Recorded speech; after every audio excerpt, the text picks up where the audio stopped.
கண்ணன் வந்து பாடுகின்றான் காலமெல்லாம், கண்ணில் என்ன கோபம் என்றான் காதல் சொன்னான்.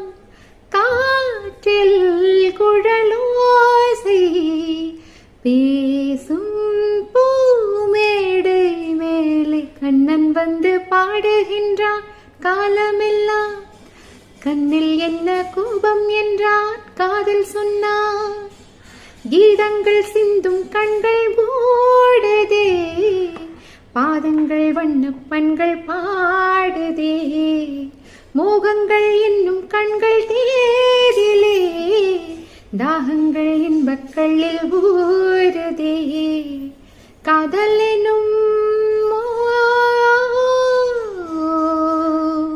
காதல் என்னும் கூட்டுக்குள்ளே ஆசை கோயில் கொஞ்சதம்மா. இவள் வண்ணம் கூடி சின்னந்தேடி மின்னும் தேரில் கண்ணம் கூட சந்தம் பாடி சொந்தம் தேடி சொர்க்கங்கள் மலர்ந்ததோ. கண்ணன் வந்து பாடுகின்றான் காலமெல்லாம், கண்ணில் என்ன கோபம் என்றான் காதல் சொன்னான்.